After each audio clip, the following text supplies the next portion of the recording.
षष्ठाध्यायी जगन्माता यस्य चित्तात् समुत्थिता वेदानामुपकाराय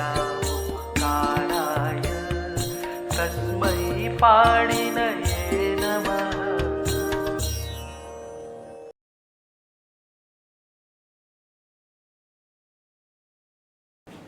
नमः पाणिनये।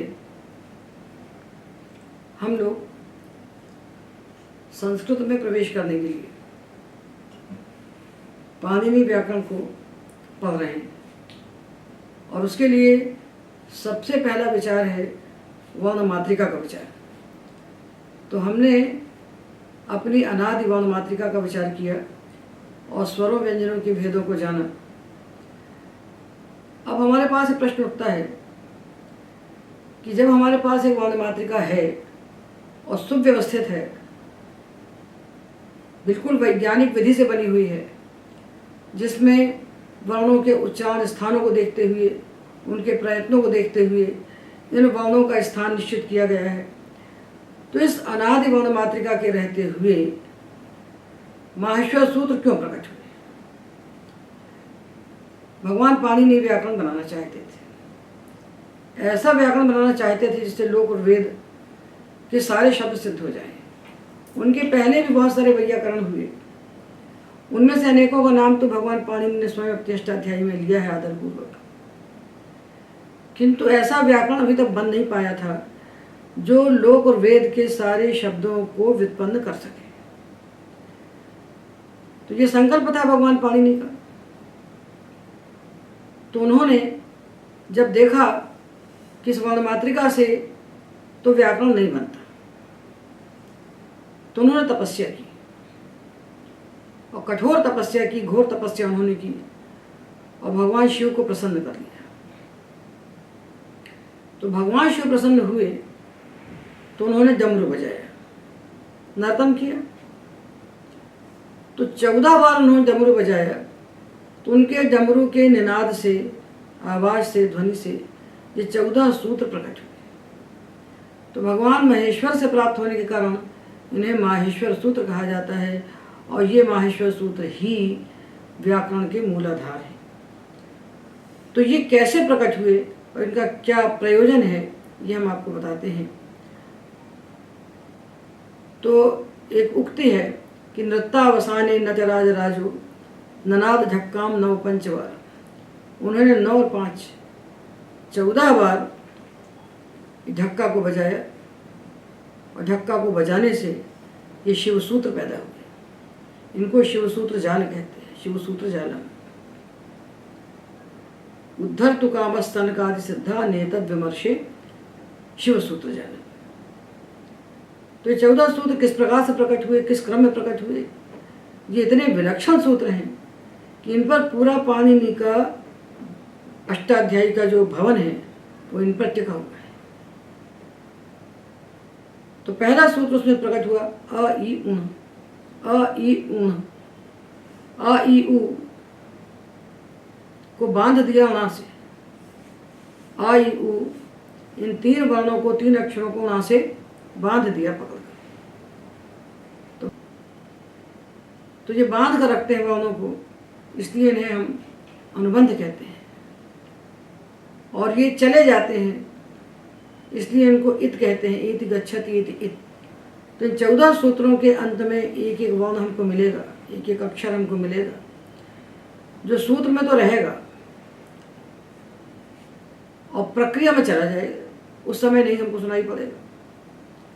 तो इनको हम सुने। पहला सूत्र है अ ई उण, दूसरा है ऋ ऋक, ए ओंग, आई औच, ह य व रट, ल य म ङ ण नम, झ भय, घ ढ धश, ज ब ग ड दश, ख फ छ ठ थ च ट तव, क पय, श श सर हल।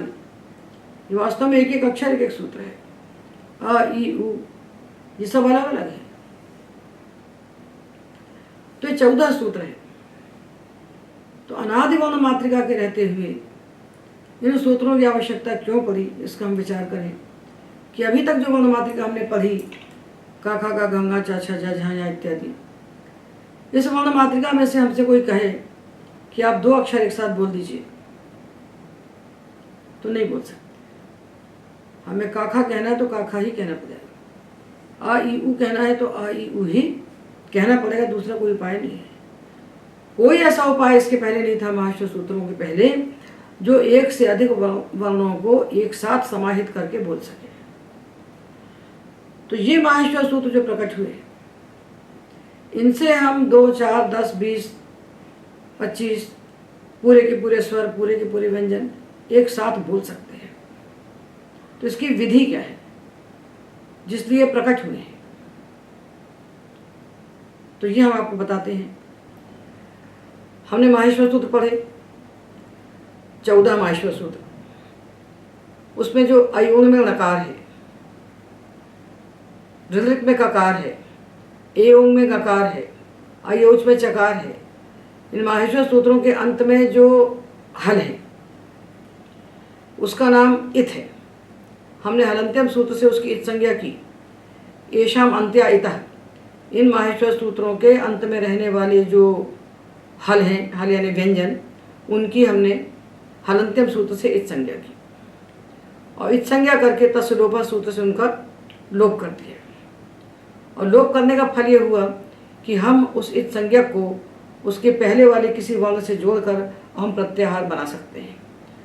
तो हमने अयुण के नकार की इत संज्ञा की। इत संज्ञा होने के बाद आदिरंतेन संहिता सूत्र की सहायता से हमने उस नकार को आकार से जोड़कर अण प्रत्याहार बनाया और अण प्रत्याहार का अर्थ हुआ आ ई उ।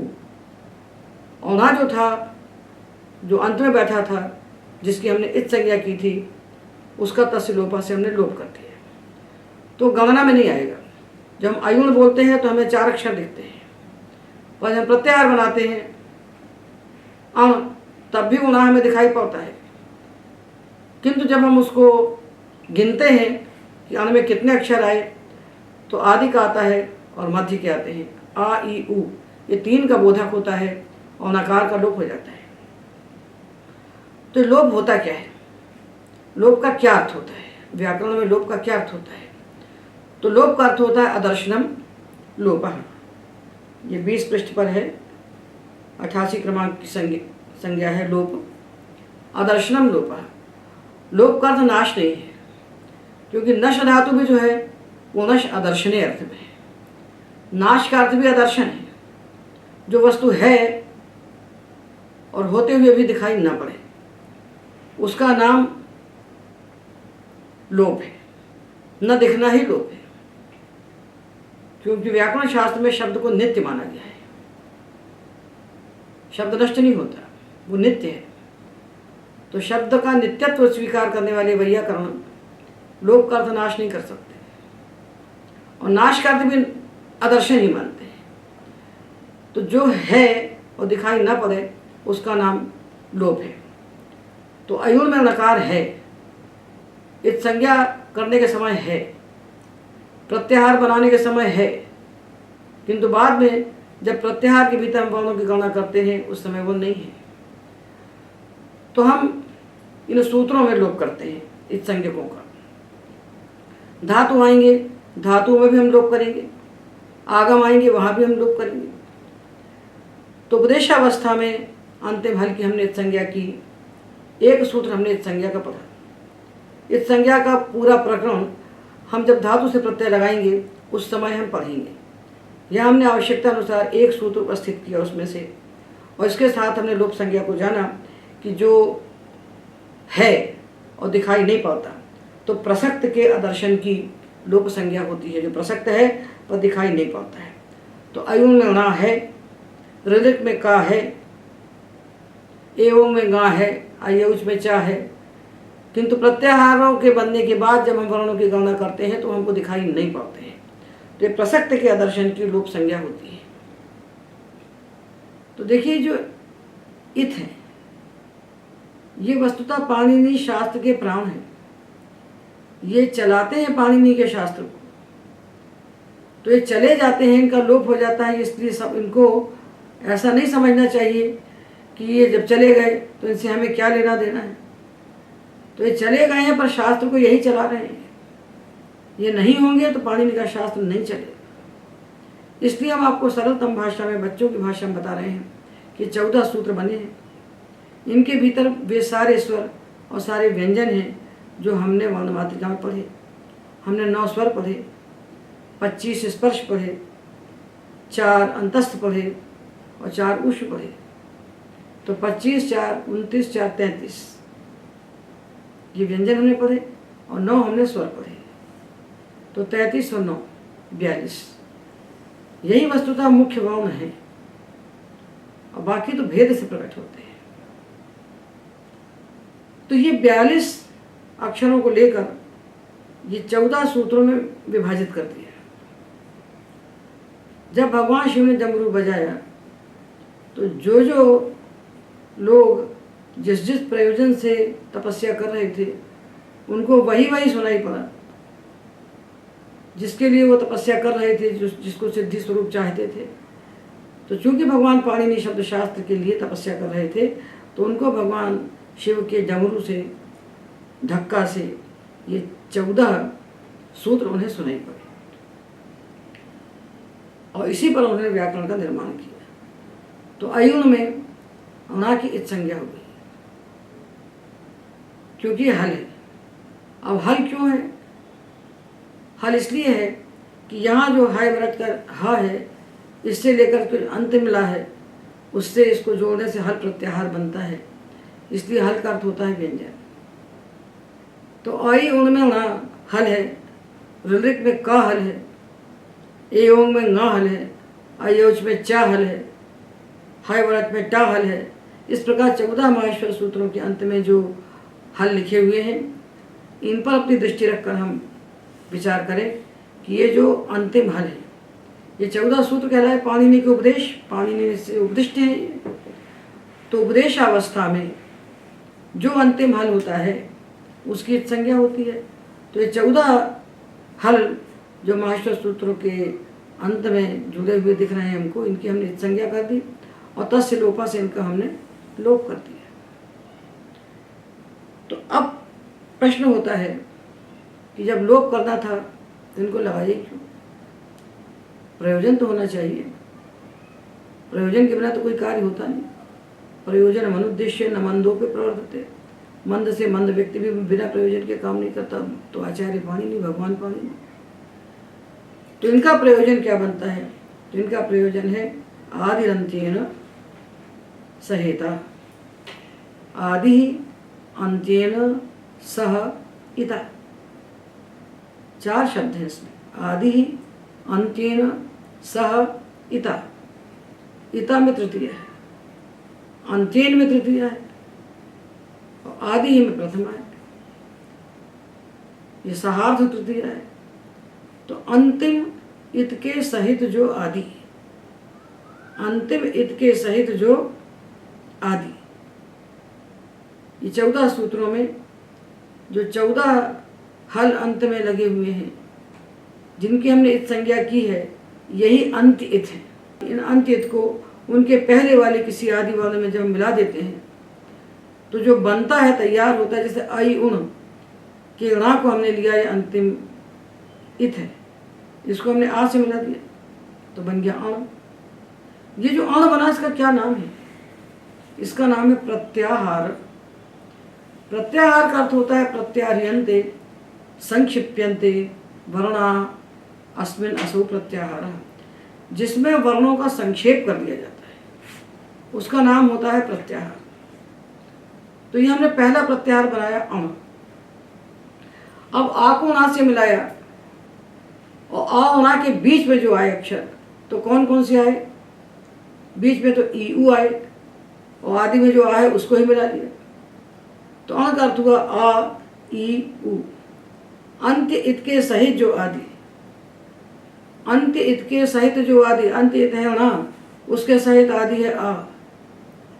वह मध्य के वर्णों का बोधक होता हुआ अपना भी बोधक होता है। तो अण कहने से आ ओणा के मध्य में आने वाली ई उ का भी बोध होता है और आ का भी बोध होता है। इस प्रकार ये जो अण बना प्रत्याहार, इसका अर्थ हुआ आ ई उ। अब हमने कहा अण, तो ये 3 वर्णों का बोधक हो गया। अब हमने उस आ को, अयोण के आ को मिला लिया ऋलिक के का से, ऋलिक के का से मिलाया तो बन गया अक। अब ये अक जो है, इसमें ककार की संज्ञा हुई हलंत्यम से, और अयोण के णकार की संज्ञा हुई हलंत्यम से, तो 2 इत हो गए। और दोनों हितों की इत संज्ञा करने के बाद तस्य लोपा से हमने उनका दोनों का लोप कर दिया।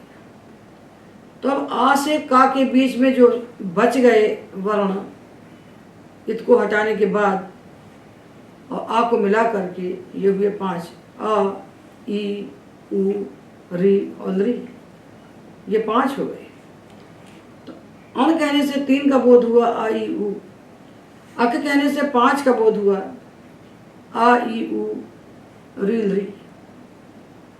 और यदि हमको आ नहीं कहना है तो हम बनाएंगे इक। तो इक का अर्थ होगा ई, उ, री, ली। ई उण ऋलिक, तो ना और का की संज्ञा कर दी और बच गए ई, उ, री, ली। इसी प्रकार हमने आ को मिला दिया चा से, तो आई उण ऋलिक ए ओंग आई औच। आ को चा से मिला दिया तो बन गया अच। तो इस अच के भीतर कितने वर्ण आ गए? अनुबंधों की संज्ञा करते चलिए। अयोन में णा की संज्ञा कीजिए, ऋलिक में का की संज्ञा कीजिए, ए ओंग में ना की संज्ञा कीजिए, अयोच में चा की संज्ञा कीजिए और चारों का लोप कर दीजिए। अयोन, ऋलिक, ए ओंग, अयोच, चारों की संज्ञा करने के बाद इसमें बच गए 9 अक्षर, आ, ई, उ, री, ली, ए, ओ, आई, औ। तो जो आ से चा को मिलाकर हमने प्रत्याहार बनाया अच, यह अच 9 अक्षरों का बोधक हुआ, 9 वर्णों का बोधक हुआ। और ये 9 वर्ण जो हैं ये सब स्वर हैं, इसलिए हम स्वरों को अच भी कह सकते हैं। तो जो स्वर थे, जो संज्ञा उनकी पहले स्वर थी, अब पाणिनि व्याकरण के अनुसार इनकी संज्ञा हो गई अच। अब है वर्ग का हमने हा पकड़ा और सबसे अंतिम जो 14वां सूत्र है उसका ला लिया, उस हा को ला से जोड़ा तो बना हल। अब इसको देख लीजिए कि इस हा और ला के बीच में जितने भी वर्ण आए हैं वे सारे के सारे व्यंजन हैं। व्यंजन यानी जो बिना स्वरों के ना बोले जा सके। तो सारे व्यंजन जो 33 व्यंजन हमने पढ़े वर्ण मातृका में, वो पूरे 33 व्यंजन हा और ला के बीच में आके बैठ गए। तो व्यंजनों का नाम हो गया हल। हल प्रत्याहार के बीच में आने के कारण सारे व्यंजन हल कहलाते हैं, और अच प्रत्याहार के बीच में आने के कारण सारे स्वर अच कहलाते हैं। तो इन अनुबंधों से लेकर, जिनकी संज्ञा की है, इनसे लेकर के हम ढेर प्रत्याहार बना सकते हैं, बहुत सारे बना सकते हैं, पर हम बहुत सारे प्रत्याहार इनसे नहीं बनाते। हम उतने ही प्रत्याहार इनसे बनाएंगे जितने प्रत्याहारों का उपयोग पाणिनि शास्त्र में हुआ है। अन्यथा बना के रख लिए और किसी काम नहीं आए तो अनुपयोगी वस्तु को बनाने का भी क्या लाभ है। तो भगवान पाणिनि ने अपने सूत्रों में अथवा कात्यायन ने अपने वार्तिकों में जितने प्रत्याहारों का व्यवहार किया है, उतने ही प्रत्याहार हम बनाएंगे। उनको बनाने का हम अभ्यास करें, क्योंकि ये जो संज्ञाएं बताई जा रही हैं, इन्हीं के आधार पर पाणिनि का शास्त्र चलेगा। तो प्रक्रिया के लिए हमें त्वरा नहीं करना चाहिए, क्योंकि हम पदे पदे अटक जाएंगे। जब कोई सूत्र का आदि तो हम क्या बोलेंगे, जब कोई सूत्र अंत कहेगा तो हम कैसे समझेंगे, यदि कोई सूत्र आदि शब्द का प्रयोग करेगा तो हम कैसे जानेंगे, कोई अंत कहेगा तो हम कैसे जानेंगे, कोई सूत्र अण कहेगा, कोई इण कहेगा, कोई इक कहेगा, कोई अच कहेगा, कोई हल कहेगा, कोई झल कहेगा, कोई यम कहेगा। तो जब सूत्रों में ये शब्द हमको सुनाई पड़ेंगे, अण, अक, इक, उक, अट, यण, इण, ngम, अम, यम, यय, अश, हश, वश, यह हमको सुनाई पड़ेंगे जब, तो इनका अर्थ हम कैसे जानेंगे? और सूत्रों में अब प्रत्याहार ही बोले जाएंगे, या तो वर्ण मात्रिका से कुचु टु तुप्पू का प्रयोग किया जाएगा अथवा प्रत्याहार बोले जाएंगे। तो ये संज्ञा प्रकरण में जो हम पढ़ रहे हैं, इसका सम्यक अभ्यास करके ही हमको आगे शास्त्र में प्रवेश करना चाहिए। तो ये जो 14 माहेश्वर सूत्र हैं, ये कैसे बने हैं, पहले इनको देखें और इनसे कितने प्रत्याहार हम बनाएंगे उसका विचार करें। तो देखिए इनको कैसे बने हैं। ये हमने वर्ण मात्रिका तो जान ली। तो ऐ उन ऋ ए ओंग यौच, ये 4 सूत्रों के भीतर सारे स्वर वर्ण हैं। जो स्वर नाम के अक्षर हैं, स्वर नाम के जो वर्ण हैं, इन 4 के भीतर है आई उ ऋ ए ओ ऐ ओ। इनका नाम अच है। ये तो इसी क्रम से बैठे हैं। वर्ण मात्रिका में हम ए ऐ ओ औ कहते हैं और माहेश्वर सूत्र में हम ए ओ ऐ औ कहते हैं, ए ओंग ऐ औच। अब आई व्यंजन। तो व्यंजनों को कैसे रखा पाणिनि ने? हाय वर्ग में सबसे पहला व्यंजन रखा हा, उसके बाद यवरट। यवरट में या वा रा टा की संज्ञा हो गई और लण में ला ना की संज्ञा हो गई। तो पहला व्यंजन रखा हा, उसके बाद यावा लाला रखे 4, जिनका नाम अंतस्थ है, और इसके बाद रखा उन्होंने यम गणनम। यम गणनम। तो इस वर्ण मात्रिका को सामने रख लीजिए। वर्ण मात्रिका को सामने रख करके विचार कीजिए, तब समझ में आएगा हमको कि उस वर्ण मात्रिका से माहेश्वर सूत्र कैसे बने, कैसे प्रकट हुए। तो पहले इन्होंने बनाया यम गणनम। सबसे पहले अंतस्थ ले लिया, फिर यम गणनम। ये यम गणनम सूत्र कैसे बना?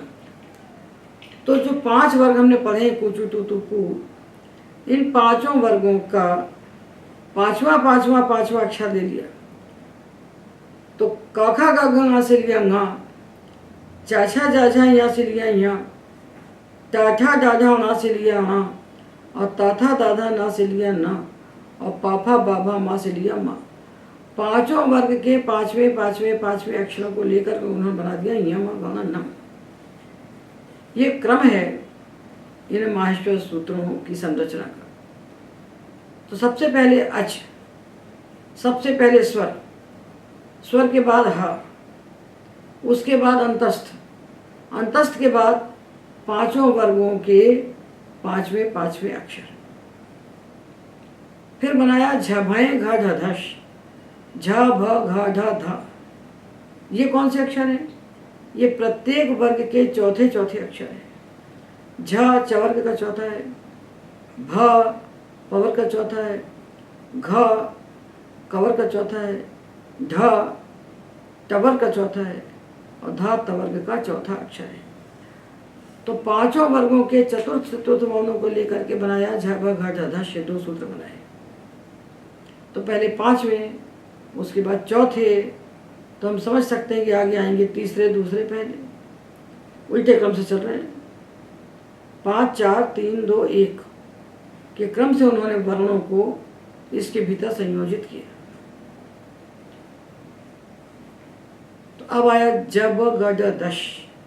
ये ज ब ग ड द, ये 5 अक्षर अपने अपने वर्ग के तीसरे वर्ण हैं।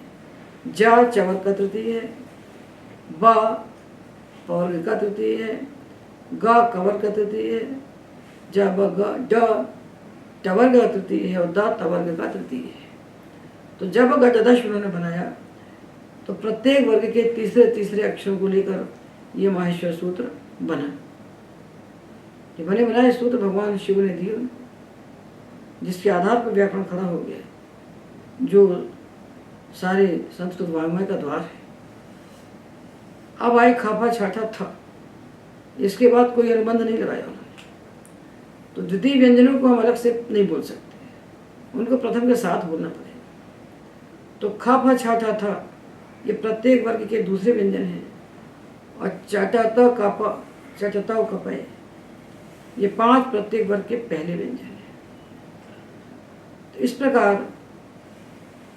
पहले स्वर, फिर हकार, उसके बाद अंतस्थ, फिर 5 4 3 2 1 के क्रम से ये जो स्पर्श व्यंजन है उनको रखा, और सबसे अंत में रखे ऊष्म, श श सर हल, श श स। क्योंकि भाषा में जो परिवर्तन दिखाई पड़ते हैं वो इसी क्रम से होते हैं। कभी दूसरे व्यंजन को पहला हो जाता है, कभी चौथे को तीसरा हो जाता है, ये क्रम से होता है। उन्होंने पूरी भाषाओं का लौकिक वैदिक इनका अवलोकन करके उन्होंने उनमें होने वाले परिवर्तनों को देखा, उसका अवगाहन किया, और उसके आधार पर ही व्याकरण प्रकट हुआ। तो ऐसा कभी नहीं होता कि का को टा बन जाए। पूरी भाषा में ऐसा कभी नहीं होगा कि का को ढा बन जाए, का को टा बन जाए, या ढा को बा बन जाए, ऐसा नहीं होता। ये परिवर्तन का भी एक नियम है, इसका एक क्रम है। तो किस क्रम से परिवर्तन होता है? तो यह हो सकता है कि घा को गा बन जाए, खा को का बन जाए, काखा गा घा को का बन जाए, काखा गा घा को गा बन जाए। तो परिवर्तन का एक नियम है, एक क्रम है। ऐसा उड़ान छू कहीं भी कुछ भी नहीं हो जाता, उसको पहचानना है। इसलिए माहेश्वर सूत्र जो प्रकट हुए ये 5 4 3 2 1 इस क्रम को लेकर प्रकट हुए, और सबसे अंत में ऊष्म, और सबसे पहले अंतस्थ। अब यह समस्या आती है कि हकार पहले भी है वर्ग में और अंत में भी है हल में, तो हकार को क्यों 2 बार पढ़ा भाई? सर्वे वर्णा सकृत उपदिष्टाः अयम हकारो द्विरुपदिश्यते। सारे वर्ण तो आपने एक बार कहे, हकार को आप क्यों 2 बार कहते हैं? तो हकार को इसलिए 2 बार कहते हैं कि हकार की आवश्यकता अट प्रत्याहार को होती है। जब अट को पांगनुम व्यवायी भी कहते हैं तो वहाँ हमको नत्व करने के लिए अट की आवश्यकता है। और जब शल बधातन टक्सा कहते हैं लुंग लकार में चिली के स्थान पर क्सा आदेश करने के लिए, तो शल प्रत्याहार के भीतर भी हमको हकार चाहिए। नहीं तो युगपद हकारांत धातुओं से, जैसे दिह है, लिह, दुह, इनसे क्सा नहीं हो पाएगा। तो शल प्रत्याहार को भी हकार चाहिए, अट प्रत्याहार को भी हकार चाहिए, इसलिए हकार को 2 जगह उन्होंने रख दिया। इसलिए हकार को 2 जगह रख दिया। अब ये जो ध्वनि हमारे पास थी, अनुस्वार, विसर्ग, जिह्वा, मूली, बदमानी और 4 यम, ये 8 जो अयोगवाह कहे गए थे, इनको कहाँ रखेंगे आप?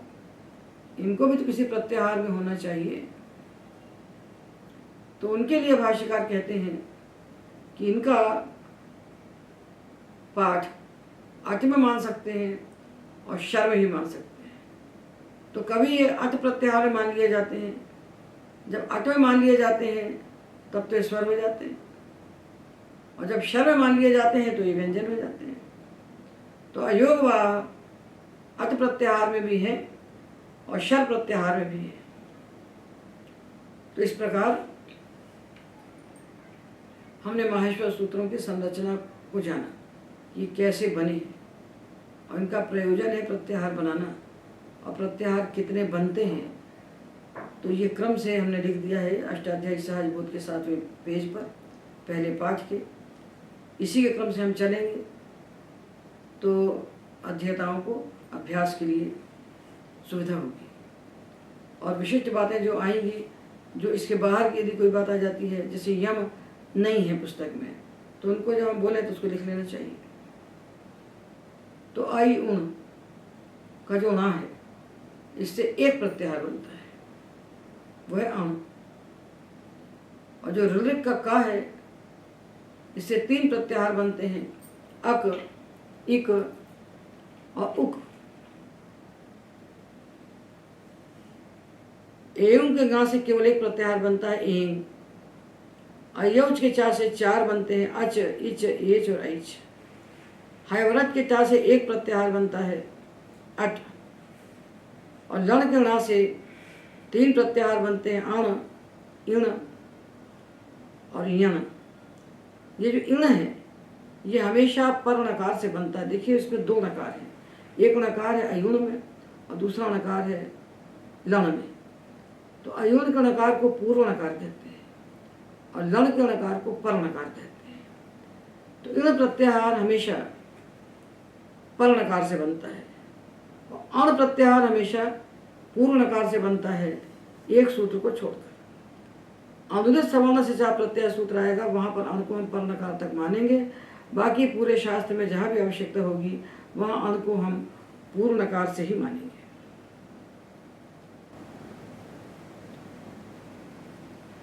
यम गणनम के मकार से 3 बनते हैं आम, यम और ngम, और झमाई के यकार से 1 बनता है यय, और घज धश के शकार से भश और झश, ये 2 प्रत्याहार बनते हैं। और जब गजदश के शकार से 6 प्रत्याहार बनते हैं अश, हश, वश, जश, झश और बश। एकाचो बशो भश आएगा तो वहाँ मिलेगा हमको बश। और खप छठत चटता हो के वकार से 1 प्रत्याहार बनता है छव, और कपय के यकार से 4 बनते हैं यय, मय, झय और खय, और एक चय और बनता है जो कि वार्तिक कार के मत से बनता है। वार्तिक में आता है चय प्रत्याहार। और शशर के रा से 5 प्रत्याहार बनते हैं यर, झर, खर, चर और शर। और हल के लकार से 6 प्रत्याहार बनते हैं अल, हल, वल, रल, शल और झल। इस प्रकार ये कुल 42 प्रत्याहार बनते हैं। तो ये 42 प्रत्याहार हमने पढ़े, इसमें से यमंता डह 1 और चयो द्वितीय पौष्कर सादे रीति वक्तव्यम जो है, ये चय और यम ये 2 प्रत्याहार सूत्र में नहीं मिलते हैं, किंतु वार्तिक में मिलते हैं, उनादि सूत्र में मिलते हैं। इन 42 प्रत्याहारों की हमको आवश्यकता होती है, इनका हमें अभ्यास करना चाहिए। तो हमने माहेश्वर सूत्र और उनसे बनने वाले प्रत्याहारों का विचार किया, और ये छोटा विचार नहीं है, ये छोटी सिद्धि का फल नहीं है। इससे कितना बड़ा लाभ हुआ है कि जो अष्टाध्यायी छोटा सा ग्रंथ बन गया, जो अष्टाध्यायी नाम का छोटा सा व्याकरण बन गया। इसके छोटे होने का हेतु क्या है? इसके छोटे होने का हेतु ये माहेश्वर सूत्र ही है।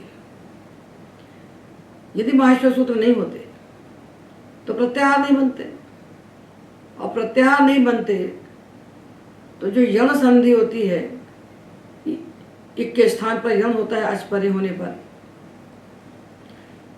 तब हमको क्या कहना पड़ता। और हिंदी के व्याकरण इसी प्रकार से कहते हैं, पूरी किताबें रच के धर देते हैं। वे माहेश्वर सूत्र यदि पढ़ा दें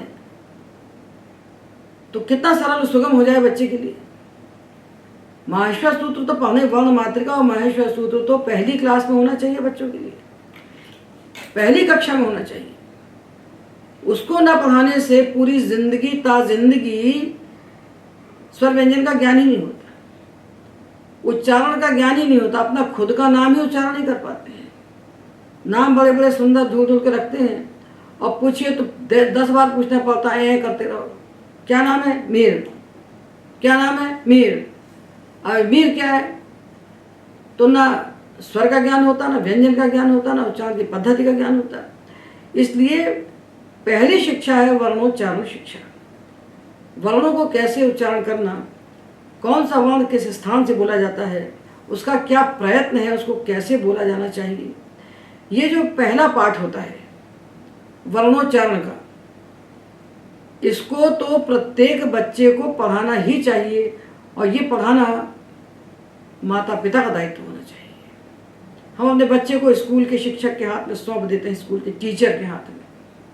वो टीचर को बेचारे को खुद ही नहीं मालूम कि कैसे बोलना, उसको स्वयं स्वरव्यंजनों का ज्ञान नहीं है, स्थान प्रयत्न का ज्ञान नहीं है, वो क्या पढ़ाएगा। तो समय बीत गया जब गुरुकुल में हम बच्चे को भेज देते थे, पर तब भी बालक को वर्णोच्चारण का और लिपि का और संख्या का विज्ञान करा के ही भेजा जाता था। ये तो बिल्कुल प्राथमिक शिक्षा का अंग है। तो अभी माहेश्वर सूत्र प्रकट हुए तो इनसे प्रत्याहार बन गए, और प्रत्याहार बनने से सूत्र लघ्वाक्षर हो गए। सूत्र का पहला लक्षण है लघ्वाक्षरम, छोटे से छोटा होना चाहिए। तो व्याकरण संप्रदाय में एक कहावत है कि अर्धमात्रा लाघवेन पुत्रोत्सवम मन्यन्ते वैयाकरणा। आधी मात्रा यदि कम हो जाती है, कम कर सकते हैं किसी सूत्र में, तो पुत्र जन्म का उत्सव मनाते हैं वैयाकरण। तो यदि ये माहेश्वर सूत्र न होते तो प्रत्याहार नहीं बनते। तब एक एक सूत्र 1 फुट 2 फुट 3 फुट लंबा होता चला जाता। तब इको यणच के स्थान पर हमको कहना पड़ता ई उ री री के स्थान पर या वा राला ये आदेश होते हैं। आ ई उ री री ए ओ ऐ औ पर ए होने पर इससे कम बोल ही नहीं सकते थे। ये न्यूनतम है, इतना बड़ा बोलना पड़ता। और फिर कभी झल आता, झलाम झश झश ही आता, तो हमें झल बोलना पड़ता। तो झल कितने हैं? झल है पूरे चौथे तीसरे दूसरे पहले, तो 5 चौको 20 और 4 24, 24 अक्षर का झल है, 5 अक्षरों का जश है। तो झाबा घाजा धा, झाबा घाजा धा, खापा छाठा था, छाठा था खापा, शाशा साहा, इतना बड़ा बोलता रहता है कोई व्यक्ति ना, तो कुछ देर बाद दिमाग घूम जाता, कुछ भी याद नहीं रहता। ये सब फिसल जाते हैं हाथ से। वही वर्ण जब बार बार बोले जाते, तो झाबा घाजा धा, झाबा घाजा धा, खापा छाठा था, चाटा था कापा, शाशा साहा, इतने बोल लिए। फिर जश आया तो फिर झाबा घाजा धा, जिसको कोई याद नहीं कर सकता, जिसको कोई नहीं समझ सकता था, कोई धारण नहीं कर सकता था। और हिंदी के ग्रंथों ने माहेश्वर सूत्रों की अवज्ञा करके, प्रत्याहारों की अवज्ञा करके जो साक्षात विधि निकाली है, वो केवल मूर्खता का तांडव है। उससे कुछ समझ में नहीं आता, और बच्चे बेचारे भटकते हैं। और पाठ्यक्रम में रखा हुआ है, यहाँ से लेकर के पीएससी तक के सिलेबस पर रखा है, यूपीएससी तक के सिलेबस पर रखा है। तो आप क्यों नहीं पढ़ाते माहेश्वर सूत्र भाई? बाल्यावस्था से नहीं पढ़ाते तो बड़े में प्रवृत्ति होती नहीं। पढ़ने की अवस्था में जब नहीं पढ़ा तो पूर्वे वयसि नाधीतम, द्वितीय नार्जितम धनम, तृतीय न तपस्तप्तम, चतुर्थे किम करिष्यसि। जीवन के 4 विभाग हैं। जीवन के लिए 100 वर्ष की आयु को कल्पित करके उसके 4 विभाग करके ऋषियों ने दिए हैं। उसमें 25 वर्ष का जो पहला काल है वो विद्या अध्ययन का काल है। उस काल में जो नहीं पढ़ पाया वो आगे नहीं पढ़ पाता। हमने अपनी शिक्षा पद्धति को खोया, और खो करके हमने अपनी ज़िंदगी के लिए कचरा बटोर लिया। हम अविद्या पढ़ते हैं और गलत तरीके से पढ़ते हैं, उससे हमारा विकास ही नहीं होता, हमारे व्यक्तित्व का संवर्धन ही नहीं होता। हम पूरी ज़िंदगी गलत बोलते रहते हैं। हमको अपनी मातृभाषा भी शुद्ध बोलना नहीं आता, और हम अपने आप को पढ़ा लिखा समझ के, अपने आप को बड़ा बड़ा अधिकारी समझ के प्रसन्न होते रहते हैं। ये सब मिथ्या अभिमान पाले रहते हैं। हमको संस्कृत से जोड़ना चाहिए, और संस्कृत से जोड़ने की सबसे वैज्ञानिक विधि है पाणिनि की अष्टाध्यायी और पाणिनि का प्रक्रिया विज्ञान। वो पूरा का पूरा एकदम वैज्ञानिक विधि पर टिका हुआ है। वो हमारे ऋषियों ने वाक की उपासना की, वाक को सृष्टि का मूल समझ के उन्होंने देखा और उसको संभाला, उसका दर्शन किया, और हमको पद्धति बताई जिसके द्वारा हम वाक की उपासना कर सकें। तो हमने वर्ण मातृका के द्वारा आपको स्वर व्यंजन बताए, और माहेश्वर सूत्रों के द्वारा भी स्वर व्यंजन बताए। स्वर व्यंजन वही के वही हैं, किंतु मातृका पाठ से प्रत्याहार नहीं बन सकते थे। और माहेश्वर सूत्रों से प्रत्याहार बन सकते हैं। तो ये जो 42 प्रत्याहार हैं सूत्र वार्तिक को मिला करके, इन 42 प्रत्याहारों को बनाने का हम अभ्यास करें। और अभ्यास का अर्थ है कि प्रत्याहार को सुनने के साथ ही हमारे सामने वो अक्षर खड़े हो जाएं जो उस प्रत्याहार में आते हैं। जैसे जश, जश का मतलब सारे वर्गों के, 5 वर्गों के तीसरे अक्षर जिसमें आते हैं वो प्रत्याहार है जश। 5 वर्गों के चौथे अक्षर जिसमें आते हैं उसका नाम है झश। 5 वर्गों के 5वें अक्षर जिसमें आते हैं उसका नाम है यम। और 5 वर्गों के दूसरे पहले जिसमें आते हैं उसका नाम है खय। इस प्रकार से अभ्यास करें। हमको 4 के स्थान पर 3 करना है, 2 के स्थान पर 1 करना है, तो हम गिनते थोड़ा रहेंगे उंगली में। तो इनका द्रुत अभ्यास करना चाहिए। प्रत्याहार को सुनने के साथ ही वो अक्षर सामने खड़े हो जाएं, झटित ही हमको बोध हो, ताकि सूत्र अपने अर्थ को हमारे सामने प्रकट कर सके। तो इन प्रत्याहारों को हम देखें, इनका अभ्यास करें। ये 42 प्रत्याहारी बनाएं और 50 बनाने की मेहनत ना करें। तो ये सबसे पहला प्रश्न विद्यार्थी करते हैं कि आपने अण बना लिया, तो आप उण क्यों नहीं बना लेते? आपने अच बनाया तो आप अंग क्यों नहीं बना लेते? तो हम तो बना लें, आप भी बना सकते हो। और उस बना के उसको करेंगे क्या? बनाया वही जाता है जिसका उपयोग होता है। आपने अंग बना लिया और पूरे अष्टाध्यायी के 4000 सूत्रों में हमको अंग प्रत्याहार मिले ही नहीं गए, तो बना के उसको हम क्या करेंगे?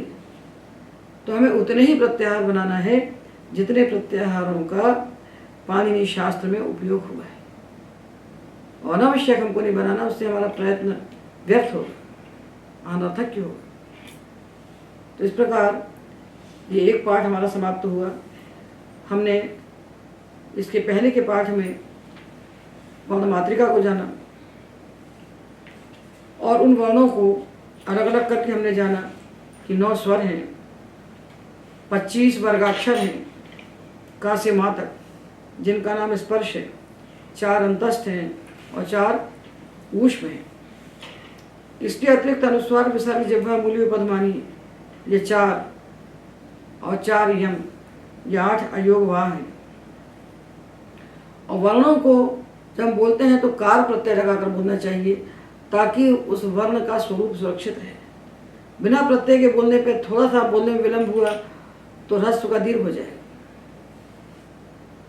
और रा को हमें इप प्रत्यय, रा दिफा, तो रा में इप प्रत्यय लगाना चाहिए और वर्णाकारा बाकी वर्णों में कार प्रत्यय हमको लगाना चाहिए।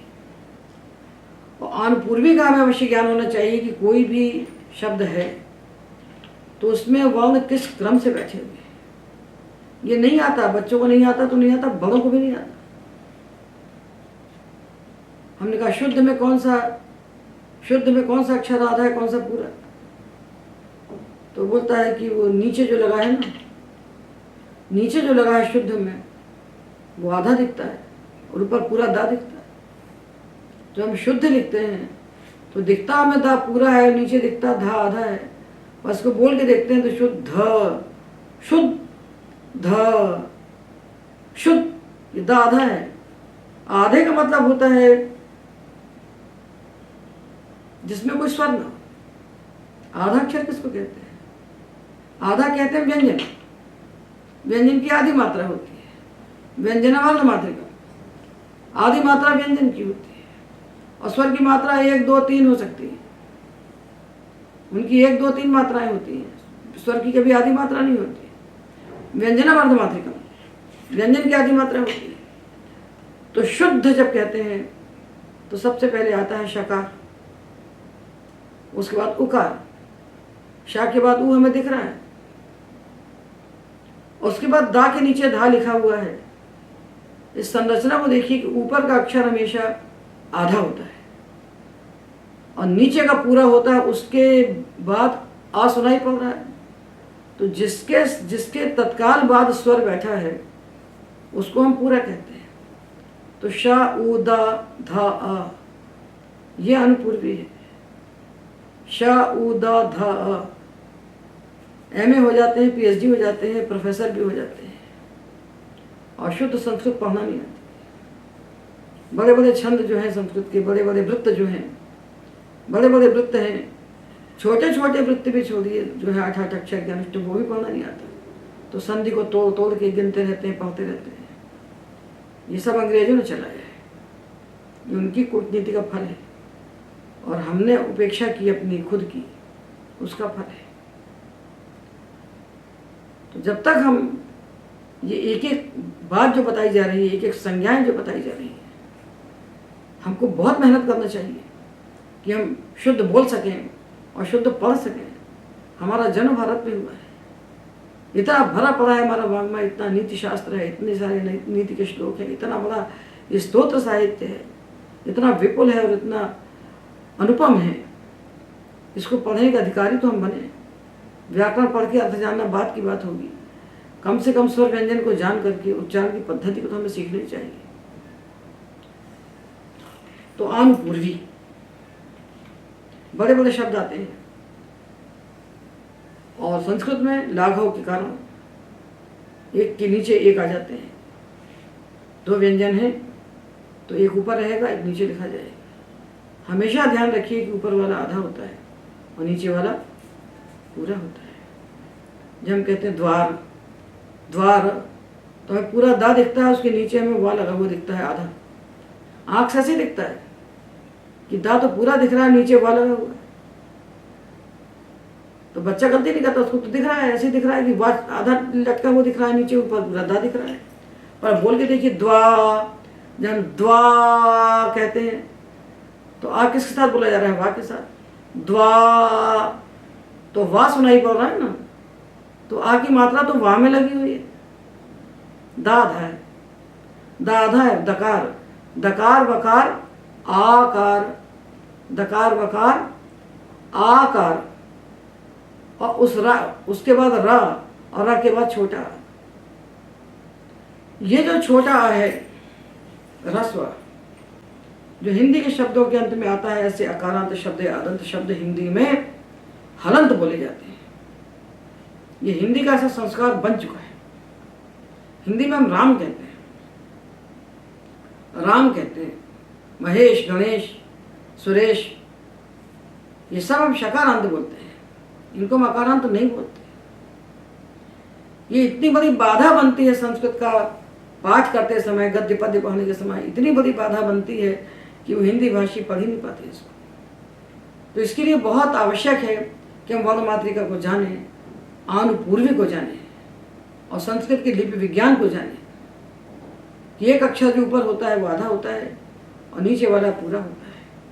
हिंदी में एक और समस्या होती है, हम लोग बचपन में वैसे ही पढ़े हैं, 12 खड़ी पढ़ते थे, 12 खड़ी, कका किकी कुकू के कई को कऊ कम कहा, कका किकी कुकू के कई को कऊ कम कहा, ये 12 पढ़ा दिए गए तो 12 हो गए। तो इसके बीच में क्रिकरी क्यों नहीं है? री भी तो मात्रा है, री भी तो स्वर है, तो कुकू के बाद क्रिकरी पढ़ना चाहिए। तो कृष्ण लिखना है तो कृष्ण में का में री की मात्रा है, जैसे का में ई की मात्रा की है, उसी प्रकार का में री की मात्रा क्री है। इसको क्यों नहीं बताते? मात्रा का मतलब स्वर है, मात्रा काल का वाचक है। तो वो जो स्वर है वो जिसमें लगा है उसको हम पूरा अक्षर कहते हैं, जिसमें नहीं लगा उसको हम आधा कहते हैं। तो का में आ की मात्रा का पढ़ाते हैं बच्चे को, का में ई की मात्रा की, का में ऊ की मात्रा कु। तो का में छोटे आ की मात्रा का और का में बड़े आ की मात्रा का। अगर छोटे आ की मात्रा पढ़ा दी जाए तो बच्चे को वहीं से दिखाई पड़ने लगेगा कि जो हम का लिखते हैं का, इसमें 2 अक्षर है, का और अ, का 2 अक्षर है। यदि का को हम हलंत लगा दें, हलंत कर दें, उसके स्वर को निकाल दें, तब तो ये का हमारे कंठ के बाहर निकलेगा नहीं। स्वर की सहायता तो उसको चाहिए कहीं ना कहीं से। हम का खा गा घा गा को हलंत लगा लगा के लिख दें, 5 में हल लगा दें, 5 को हलंत करके लिख दें, तो इनको तो कोई नहीं बोल सकता। माहेश्वर सूत्र में जो हाय वरट कहा है, हाय वरट लण कहा, तो हाया वारा ला कहे, इनके अंत में एक एक आ लगा दिया, उसको हम गिनते नहीं। जो हा कहा, हा के बाद तो आ है, 2 अक्षर है ना। तो जो हकार में, वकार में, यकार में जो आकार सुनाई पड़ता है अंत में, वो हमने क्यों बोला? क्योंकि उसके बिना हम बोल नहीं सकते थे, इसलिए हकार आदेश आकार उच्चारणार्थ है। हकार आदि में जो आकार है वो उच्चारण के लिए है, क्योंकि बिना अच के हल का अथवा व्यंजन का उच्चारण संभव नहीं। तो 2 बातें मालूम होना चाहिए बच्चों को, जो संस्कृत नहीं जानते हैं उनको अभ्यास कराना चाहिए। ये अभ्यास माता पिता कराए तो समस्याओं का हल हो जाए। क, बच्चे से कहते हैं कमल, कितने अक्षर हैं? तो बड़े प्रेम से बोलता है 3। कमल 3 अक्षर, अरे 6 अक्षर है कमल। क, अ, म, अ, ल, अ। इसको कैसे बोलना चाहिए? ककार, ककारोत्तर अकार, अकारोत्तर मकार, मकारोत्तर अकार, अकारोत्तर लकार, लकारोत्तर अकार इति अनुपूर्वी। ये अनुपूर्वी है। ये उस जो शब्द जो आपके सामने आया उसकी अनुपूर्वी है। इससे वो आधे और पूरे और उनका क्रम अपने आप प्रकट हो जाता है, क्योंकि अनेक अक्षर आते हैं, बड़े क्लिष्ट होते हैं। अब हम तो आपको बताते हैं अनुभव जीवन के कि का में छोटी की मात्रा लगाते हैं। कि किसका, किसका, तो मात्रा पहले लगी है और का बाद में लिखा है। तो वो हमसे कहते हैं बड़े हिंदी के विद्वान कि देखो की में ई पहले और का बाद में, और तुम्हारी आंख में दिख रहा है ई पहले का बाद में है। और की जब बोलते हैं हम की, तो का पहले बोलते हैं ई बाद में। जो मुख से निकलता है वो क्रम होता है, वो लिपि क्रम नहीं होता। तो लिपि में ह्रस्व ई की मात्रा व्यंजन के पहले बैठ जाती है और दीर्घ की बाद में बैठती है। तो उसके बैठने से नहीं देखना है, उच्चारण से देखना है। तो हमने कहा किसका, तो क ई सा अ क आ, राम र आ म अ। ये हमको 150 शब्दों को लेकर के, और ये शब्द कहाँ से लेना चाहिए? ये शब्द हमको संस्कृत के ग्रंथों से लेना चाहिए। जो स्तोत्र के ग्रंथ हैं, जो भागवत इत्यादि ग्रंथ हैं, उन ग्रंथों से निकाल करके वो बड़े बड़े जटिल दिखाई पड़ते हैं जो पद हमको। जटिल कुछ भी नहीं है, जटिल कुछ नहीं है, क्योंकि विधि है। भाई कोई चीज़ कठिन तब होती है जब आपको उसकी विधि ना मालूम। जब तक तैरना नहीं आता तब तो समुद्र, तब तक उसमें उतरना कठिन है। जिनको तैरना आता है वो समुद्र में कूद जाते हैं, उनके लिए कठिन नहीं होता। सुनीता विलियम्स अंतरिक्ष में पहुंच गई, वहाँ 6 महीने रह के आ गई। तो जहाँ खाने को अन्न नहीं है, सांस लेने को वायु नहीं है, वहाँ यदि कोई 6 महीने रह के आता है तो उसको वहाँ का विज्ञान पता है। तो विज्ञान मालूम होने से हर चीज़ सरल हो जाती है, और नहीं मालूम होने से जब साइकिल चलाते हैं तभी जान निकलती है कि 2 पहिए की साइकिल जो अपने आप खड़ी नहीं हो सकती है, उस पर बैठ के हम दौड़ते हैं। तो हर चीज़ का विज्ञान होता है। तो हम पाणिनि शास्त्र को पढ़ रहे हैं और इसके बाद उसके प्रक्रिया विज्ञान को जानेंगे।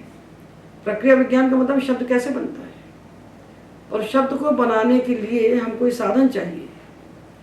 ये साधन है संज्ञाएं। हर शास्त्र की अपनी संज्ञाएं होती हैं। तो हमने इतनी संज्ञाओं को जाना, लगभग 16 संज्ञाओं को हमने पहले जाना था। अब आज के पाठ में हमने इत संज्ञा को जाना, इत संज्ञा और प्रत्याहार संज्ञा। 2 संज्ञाएं हमने आज विशिष्ट रूप से जानी, और अनुपूर्वी हम पहले पढ़ चुके हैं। तो हम इनका अभ्यास करें, और अभ्यास करने के बाद ही हम अगले पाठ में प्रवेश करें। एतावदेव।